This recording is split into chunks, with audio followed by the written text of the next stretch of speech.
একজন কৃষক আমাদের ধান ক্ষেত করি, ধান ক্ষেত অনেক সময় বেশি বলি ক্ষেত হলে ধান পড়ে যায়।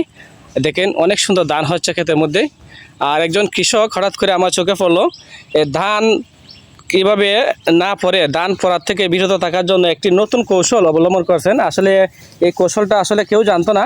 আসলে আপনারা দেখেন যে কৌশলটাতে করা হচ্ছে এই সুপ্রিয় দর্শক শ্রোতা, আজকে আমরা এই কৌশলটির নাম কি বা কেন এই কৌশলটি অবলম্বন করছেন একজন কৃষক, আমি ওনার কাছ থেকে আজকে জানানোর চেষ্টা করব।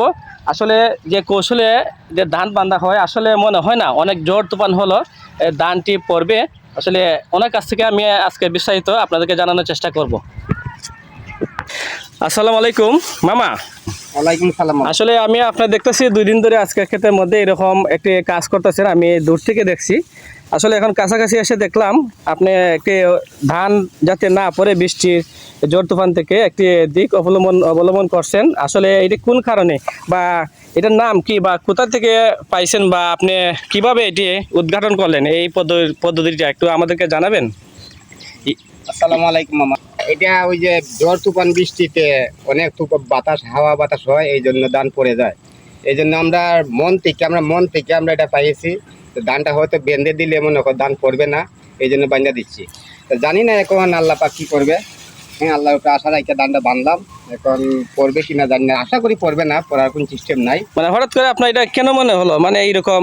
আসলে আমরা ক্ষেত করি, ক্ষেত করার পরে দেখা যায় অনেক ধান পড়ে যায়, পড়ে যাওয়ার পরে অনেক ধান প্রায় 3 ভাগের 2 ভাগ ধানই নষ্ট হয়ে যায়। মানে হঠাৎ করে আপনার মাথায় কীভাবে বুদ্ধিটা আসলে একটু বলবেন?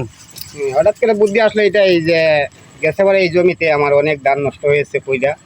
এইবার মনে মনে রাতকে শুয়ে চিন্তা করলাম যে ধানগুলো বেঁধে দিলে কীরকম ভালো হবে কিনা। চিন্তা করলাম যদি বান্ধে দিলে যে ভালো হয়তো বান্ধে দেই। তখন আজকে 3 দিন ধরে এই জমিটার মধ্যে আমি ধান বাঁধতেছি, সকাল থেকে লাগি সন্ধ্যার মতো বান্ধাতে দেখা যায় কালকে অনেক বৃষ্টি তুফান হয়েছে, কিন্তু ধান পড়ে নাই। আমার একটা জমি আছে, ওইটার মধ্যে ধান আজকে তুফানে বাতাসে ধান পড়ে গেছে।